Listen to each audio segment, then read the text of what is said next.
The views, opinions, and representations expressed on the Night Dreams Talk Radio Network and its website are those of the hosts, guests, and participants, and are not necessarily those of or endorsed by the network, its affiliated stations and broadcasts, the management, other hosts, or advertisers of the network.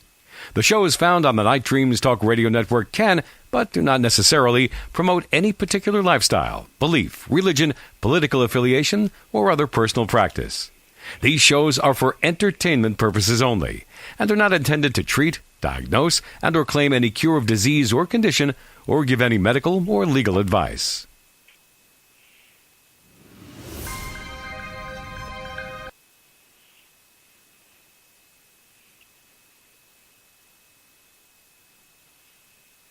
And wouldn't you know it, all of a sudden my computer froze up. What can I say?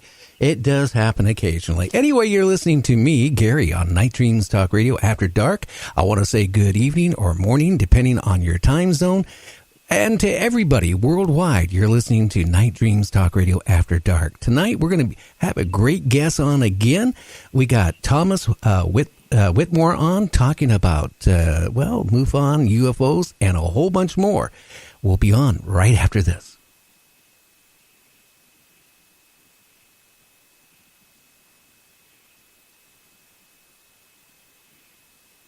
This on Night Dreams Talk Radio, and you will be heard worldwide. Why not contact us at nightdreamstalkradio@gmail.com.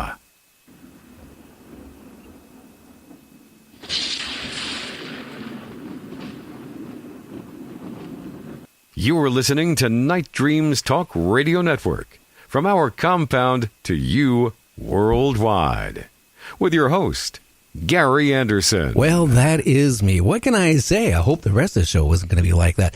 One of my main computers decided to freeze up. And you know what's happening is Microsoft is doing all these updates for Windows 10. And I can tell you, I've had a lot of issues with Windows 10 of either slowing the machine down, freezing the machine, or what have you. I don't know.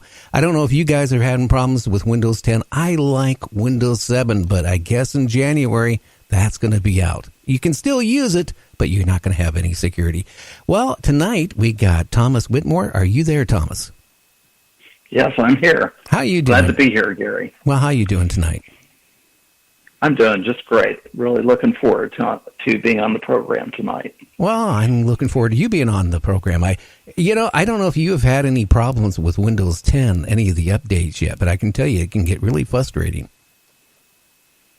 Well, I have Microsoft Excel, and that causes enough problems for me.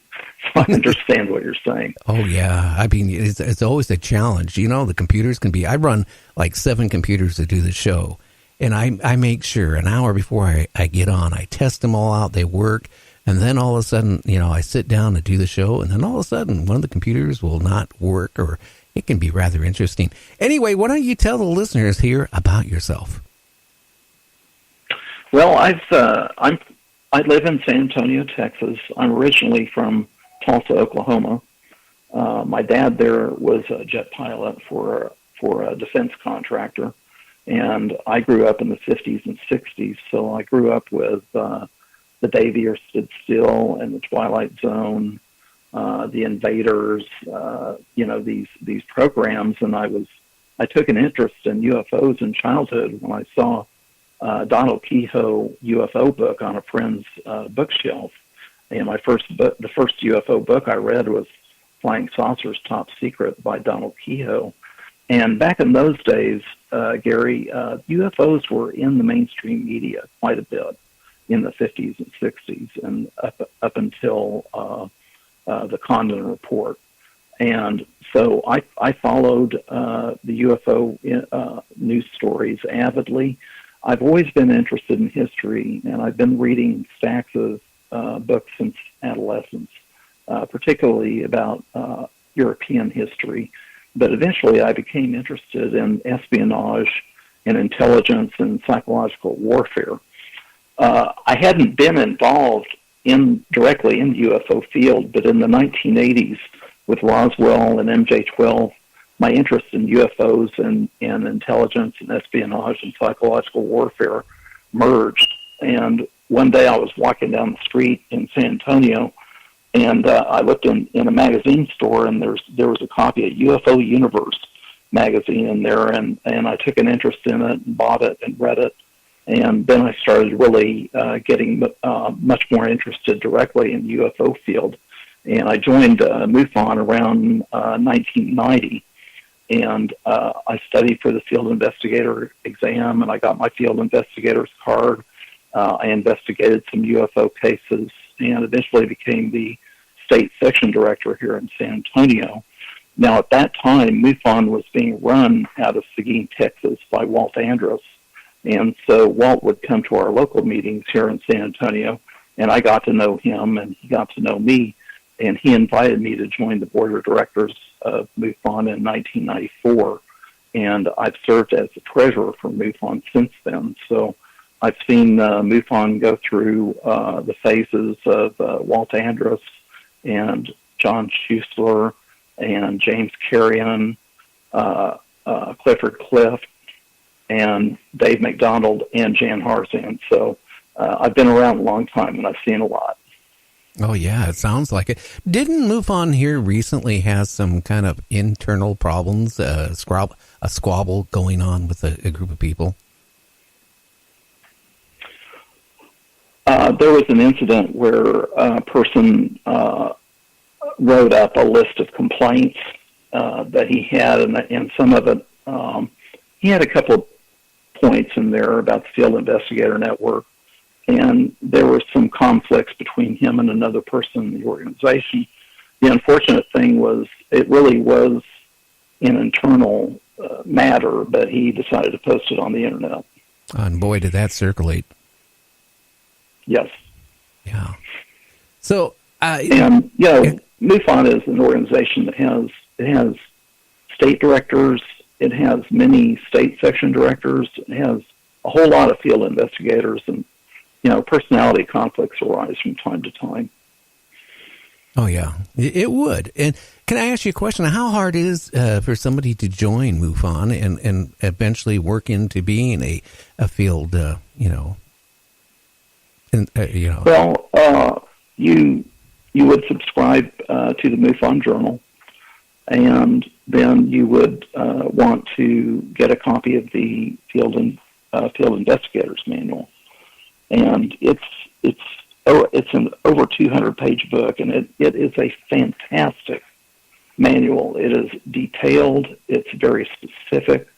It has many, many scientific principles that are involved. It has practical step-by-step instructions on how to investigate. So you want to get that, and you study that, and then you take the field investigator's exam. And assuming you pass that, then you would receive your field investigator's card. And depending on where you're located, there should be, especially in the United States, there's going to be a state director and probably a state section director in the city that you live in. Or if you're in a rural area, you can get connected with the state director or the nearest state section director. And as cases arise, they can be assigned, and hopefully at some point you get assigned a case or cases, depending on the volume and the amount of traffic of UFO reports in that area, and start investigating cases. Now, has the cases been more reported lately? I know David Davenport has been on our show numerous times. And the last time he was on, he was mentioning that he was getting a lot more reports of UFOs and actually even alien contact on the ground. I'm just kind of curious if you guys are seeing the same thing. We get anywhere from 300 to 500 cases on up, per month.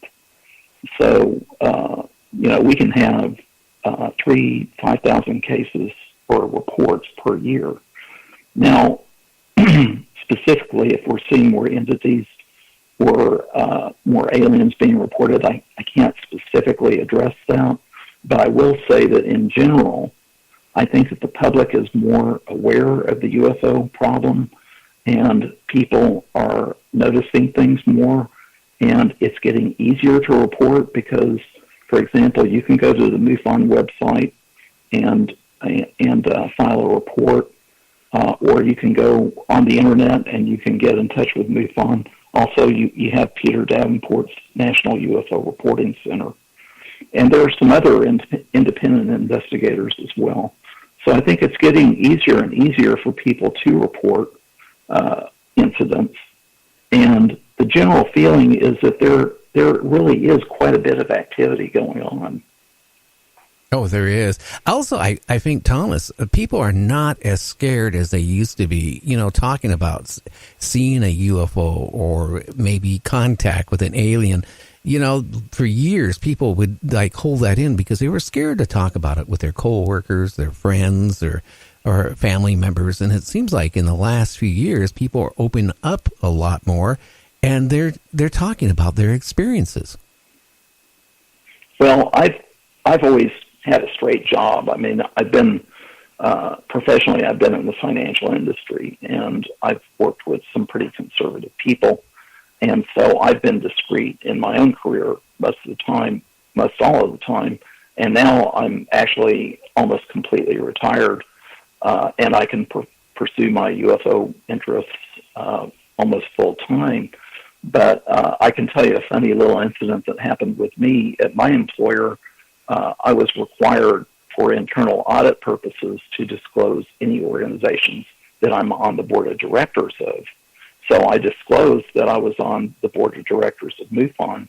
Well, I've done this. I disclosed this every year for probably at least 10 years and never heard anything from anybody. But a few months ago, my boss, the CFO, asked me about it, mentioned it, and I confirmed that I did disclose that I was on the board of directors of Mufon. And she said, "Oh, I'm just so interested in that. I watch Ancient Aliens. This is great." Oh, wow. So, maybe times have changed, I think so. I think, even on my show and stuff, well, before I went into retirement and came back on, people didn't really want to talk that much about UFOs. Not as much as they are now.